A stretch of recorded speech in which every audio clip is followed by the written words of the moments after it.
पुराणों की गहराइयों से आज हम एक ऐसी कथा जानेंगे जो एक बहुत बड़ा सवाल पूछती है। आखिर सच्ची शक्ति का स्रोत क्या है? ये कहानी है गरुड़ और हनुमान की। एक ऐसी कहानी जहां शक्ति, भक्ति और अहंकार का एक महासंग्राम होता है। देखिए, इस पूरी कहानी के केंद्र में ना एक बहुत ही सीधा सा सवाल है। भगवान विष्णु का सबसे महान भक्त आखिर है कौन? क्या वो जो उन्हें अपने पंखों पर बैठाकर पूरे ब्रह्मांड की सैर कराता है, या फिर वो जो उनके एक अवतार के चरणों में अपना सब कुछ न्यौछावर कर देता है? तो चलिए मिलते हैं इन दो महानायकों से। एक तरफ है गरुड़, पक्षियों के राजा और भगवान विष्णु के शक्तिशाली वाहन, और दूसरी तरफ है हनुमान, श्री राम के परम भक्त, जिनकी अपार शक्ति उनकी विनम्रता में ही छिपी हुई है। एक का आधार है पद और दूसरे का सेवा। तो कहानी की शुरुआत होती है गरुड़ से। उनकी शक्ति की सच में कोई सीमा नहीं थी। उनके पराक्रम की गाथाएं तो तीनों लोकों में गूंजती थी। लेकिन कहते हैं ना, हर महान शक्ति के साथ एक बहुत बड़ा खतरा भी आता है, और गरुड़ के लिए वो खतरा था उनका अहंकार। और देखिए, गरुड़ का ये जो आत्मविश्वास था ना, वो यूं ही नहीं था। उन्होंने देवताओं के लिए वो किया जो कोई नहीं कर सका था। असुरों से अमृत छीनकर ले आए। यहाँ तक कि देवराज इंद्र के वज्र का भी उन्होंने सामना किया। और सबसे बड़ी बात, वो खुद भगवान विष्णु के चुने हुए वाहन थे। इन्हीं सब बातों ने उन्हें ये विश्वास दिला दिया कि भाई उनसे श्रेष्ठ तो कोई हो ही नहीं सकता। और यही अहंकार उनके शब्दों में एकदम साफ छलकता था। जरा सोचिए, जब भगवान कृष्ण ने उन्हें बस एक वानर को लाने के लिए कहा, तो गरुड़ ने क्या जवाब दिया? बस यही वो अहंकार था जिसे एक दिव्य पाठ की सख्त जरूरत थी। गरुड़ के इस घमंड को देखकर भगवान कृष्ण बस मुस्कुरा दिए, और उन्होंने एक लीला रच डाली। एक ऐसी दिव्य योजना जो गरुड़ को हमेशा हमेशा के लिए बदलने वाली थी।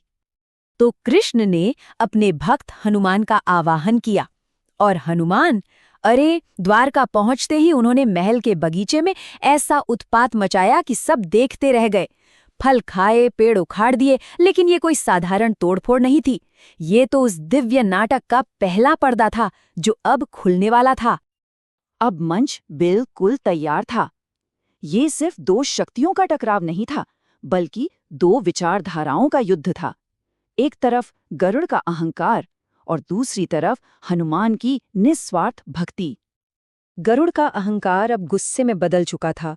उनकी आंखों में आग थी और शब्दों में धमकी। उन्हें पूरा यकीन था कि बस उनका नाम और पद सुन के ही वो साधारण बंदर डर के मारे कांपने लगेगा। लेकिन हनुमान का जवाब वो कुछ और ही था। असल में उन्होंने कोई जवाब ही नहीं दिया। उन्होंने गरुड़ को पूरी तरह से अनदेखा कर दिया, जैसे वो वहां हो ही नहीं। हनुमान की ये जो खामोशी थी ना, वो गरुड़ की चीखती चिल्लाती धमकियों से कहीं ज्यादा शक्तिशाली थी। ये दिखा रही थी कि सच्चे भक्त पर अहंकार का कोई असर नहीं होता। जब शब्दों का कोई असर नहीं हुआ, तो गरुड़ ने अपनी पूरी ताकत से हमला कर दिया। लेकिन हनुमान के लिए ये तो एक खेल जैसा था। उन्होंने बड़ी आसानी से अपनी पूंछ में गरुड़ को जकड़ लिया। जरा सोचिए, पक्षियों का वो राजा जो ब्रह्मांड में कहीं भी उड़ सकता था, एक भक्त की पूंछ में असहाय फंसा हुआ था। अपने इस अपमान से तिलमिलाए गरुड़ ने जैसे तैसे खुद को छुड़ाया और फिर से हमला बोल दिया।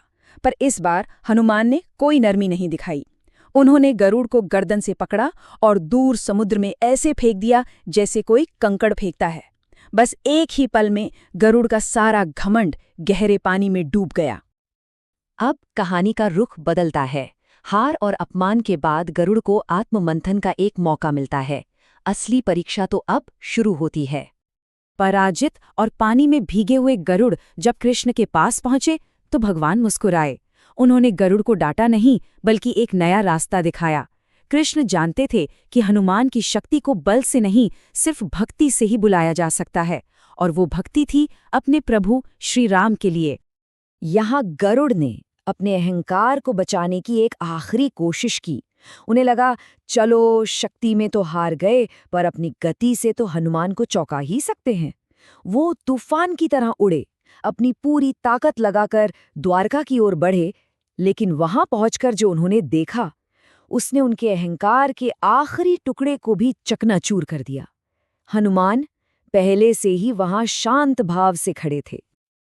अब कहानी अपने उस मोड़ पर पहुंचती है जहां शक्ति का असली मतलब सिर्फ ताकत में नहीं बल्कि भक्ति और विनम्रता में सामने आता है। तो सवाल ये था, हनुमान आखिर इतनी जल्दी पहुंचे कैसे? इसका जवाब तो गरुड़ की कल्पना से भी परे था। जब द्वारका के दरवाजे पर अजेय सुदर्शन चक्र ने उनका रास्ता रोका, तो हनुमान ने उससे लड़ने में एक पल भी बर्बाद नहीं किया। उनके लिए प्रभु से मिलने में हो रही देरी ही सबसे बड़ी बाधा थी। इसलिए उन्होंने बिना सोचे समझे उस दिव्य अस्त्र को ही निगल लिया और आगे बढ़ गए। ये दिखाता है कि सच्ची भक्ति के सामने कोई भी बाधा टिक नहीं सकती।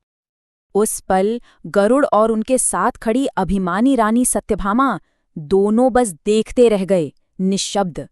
उन्होंने अपनी आंखों से देखा कि असली शक्ति पद या ताकत के दिखावे में नहीं, बल्कि उस निस्वार्थ सेवा और विनम्रता में है जो किसी भी दिव्य अस्त्र को भी निकल सकती है।